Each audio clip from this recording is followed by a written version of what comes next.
बहुत समय की बात है। एक छोटा सा गांव था।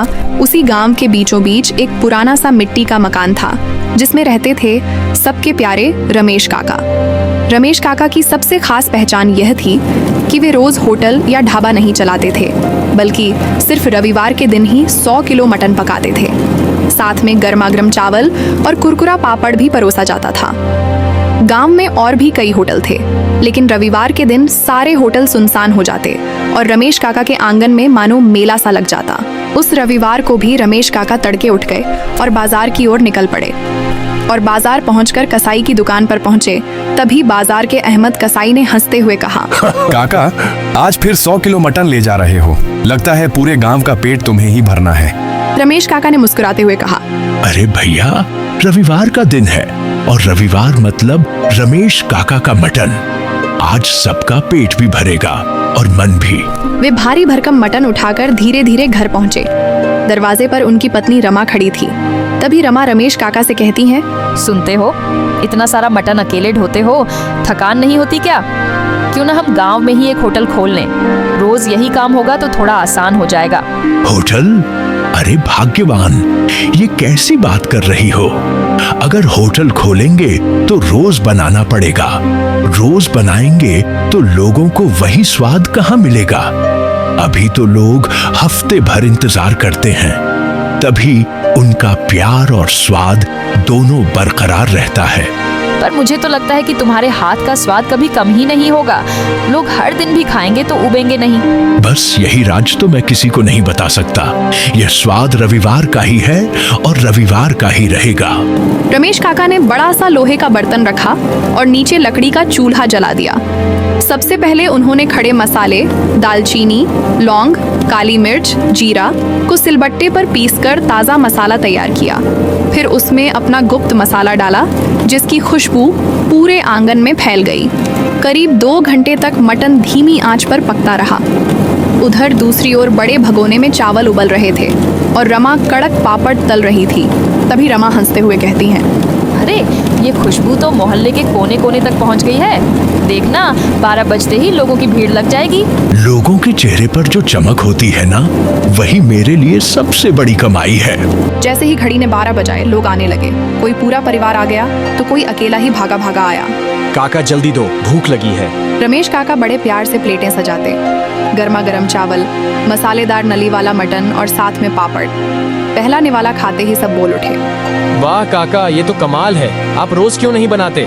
रमेश काका मुस्कुराते हुए बोले, अरे भाइयों, यही तो मजा है। अगर रोज मिलेगा तो यह स्वाद खास कहाँ रहेगा? याद रखो, यह मटन सिर्फ रविवार को ही मिलेगा।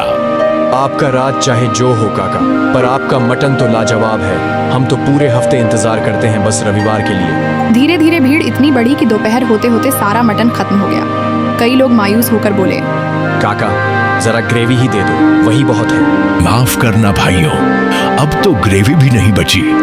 अगला रविवार आने तक सब्र करो। लोग निराश होकर पर मुस्कुराते हुए लौट जाते हैं। रात को जब सब सन्नाटा हो गया तो रमेश काका और रमा घाट पर बैठे बातें कर रहे थे। तभी रमा बोलती हैं, तुम सच में बहुत अच्छा मटन बनाते हो। क्यों ना हम सचमुच एक होटल खोल लें, लोग रोज आएंगे। भाग्यवान, अगर रोज बनाएंगे तो यह स्वाद अपना जादू खो देगा। स्वाद का असली मजा इंतजार में है।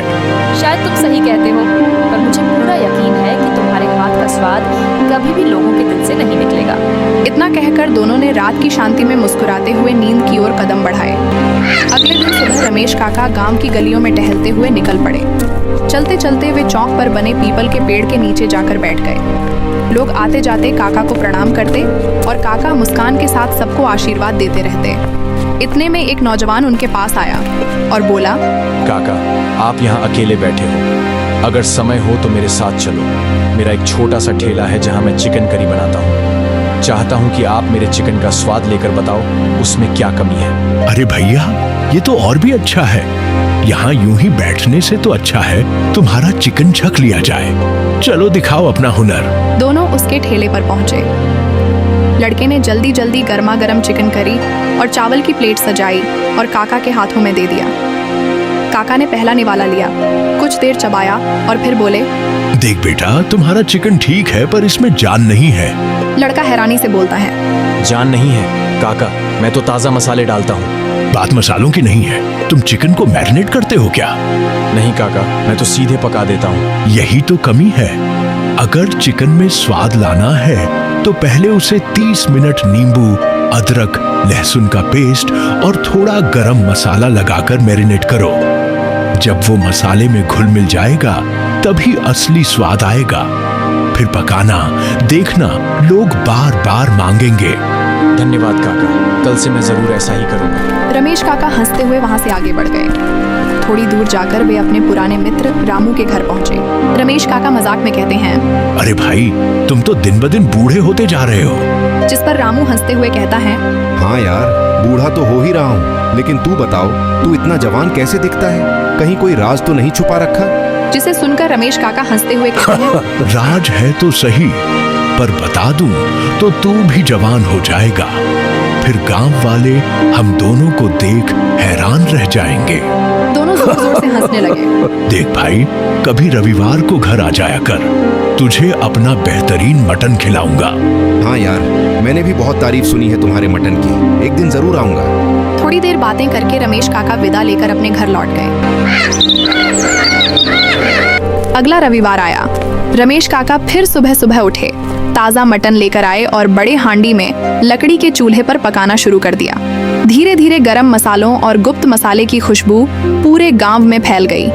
दोपहर के 12 बजते ही गांव वाले जमा हो गए। जैसे ही पहली प्लेटें परोसी गई, सबके चेहरे खिल उठे। तभी एक आदमी बोला, अरे काका, आज तो प्लेट में मटन के पीस ज्यादा दिख रहे हैं। हाँ काका, मुझे तो 2-2 नली वाले टुकड़े मिल गए। जिस पर रमेश काका मुस्कुराते हुए बोले, अरे भाइयों, आज मैंने जानबूझकर सबको थोड़ा ज्यादा दिया है। पर काका, आज ऐसा क्या खास है? आज की ही तारीख को मैंने पहली बार रविवार का मटन बनाना शुरू किया था, तो समझ लो यह हमारी सालगिरह है। उसी खुशी में आज सबको दुगना मटन मिलेगा। गांव वाले खुशी से झूम उठे और खाने में डूब गए। भीड़ में एक नया चेहरा भी था, साफ कपड़े पहने, थोड़ा शहरनुमा अंदाज वाला आदमी। उसने काका की थाली खाई और फिर धीरे से बोला, काका, अगर आप मुझे यह रेसिपी बता दो तो मैं आपको जितना कहो उतने पैसे देने को तैयार हूँ। जिसे सुनकर रमेश काका भौहें चढ़ाते हुए बोले, अरे भाई, तुम कौन हो? आज पहली बार देख रहा हूँ। मैं शहर में बड़ा होटल चलाता हूँ। तुम्हारे मटन की चर्चा सुनी थी, इसलिए यहाँ चला आया। अगर ये रेसिपी मिल जाए तो मेरे होटल का धंधा दुगना हो जाएगा। जिसे सुनकर रमेश काका शांत स्वर में बोलते हैं, मान लो कि मैं तुम्हें यह बता भी दूं, तो भी तुम्हें वही स्वाद नहीं मिलेगा। क्यों काका? स्वाद तो रेसिपी से आता है। नहीं भाई, स्वाद सिर्फ मसालों से नहीं आता। यह मटन धीमी आंच पर चूल्हे में पकता है, घंटों तक। तुम्हारे होटल में तो गैस का चूल्हा होगा, वहीं से फर्क पड़ जाएगा। जिसे सुनकर अर्जुन जिद करते हुए कहता है, फिर भी बता दो काका, मैं तुम्हें खूब पैसे दूंगा। पैसों से स्वाद नहीं बिकता। अगर कभी मुझे अपना राज्य बताना होगा तो मैं अपने गांव वालों को बताऊंगा, तुम्हें नहीं। ये सुनते ही अर्जुन गुस्से में बड़बड़ाता हुआ वहां से चला गया। तभी गांव का एक आदमी मुस्कुराते हुए कहता है, वाह काका, आप तो सच में गांव की शान हो। बस भाइयों, यही प्यार ही मेरी असली कमाई है। उस रात जब सब सो चुके थे, रमेश काका और रमा खाट पर बैठे बातें कर रहे थे। भाग्यवान, अब उम्र हो रही है। सोचता हूँ हमारे इस मटन के राज्य को आगे कौन संभालेगा। जिस पर रमा रमेश काका की हाँ में हाँ मिलाते हुए कहती हैं, सही कह रहे हो, पर किसे दोगे ये राज? कौन बना पाएगा तुम्हारी तरह? क्या पता कोई खुद चलकर आ जाए, जिसे ऊपर वाला हमारे लिए भेजे। दोनों यही सोचते सोचते सो गए। सुबह दरवाजे पर दस्तक हुई। कोई है घर में? बाहर से एक धीमी आवाज आई। रमेश काका बाहर निकले तो देखा एक दुबला पतला लड़का खड़ा था। रमेश काका उसे अंदर ले आए। रमा ने तुरंत चावल और बचे हुए मटन के टुकड़े परोसे। बेटा, तुम अनाथ हो और हमारे भी कोई संतान नहीं। क्या तुम हमारे साथ रहना चाहोगे? काका, मुझे खुशी होगी आपके साथ रहने में। जिसे सुनकर रमेश काका मुस्कुराते हुए कहते हैं, आज से तुम हमारे बेटे हो, अब हमारा राज भी तुम्हारा है। इस तरह रमेश काका और रमा को अपना वारिस मिल गया। तीनों साथ रहने लगे और गांव में उनकी खुशियों की नई कहानी लिखी गई। दोस्तों, रमेश काका की इस कहानी से हमें एक बहुत बड़ी बात सीखने को मिलती है कि असली स्वाद सिर्फ मसालों से नहीं आता, बल्कि उस मेहनत, उस सब्र और उस प्यार से आता है जो कोई अपने काम में डालता है।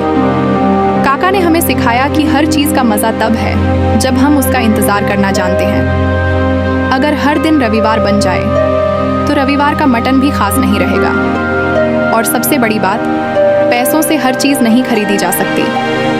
काका के मटन की कीमत रुपये में नहीं, बल्कि लोगों के दिलों में थी।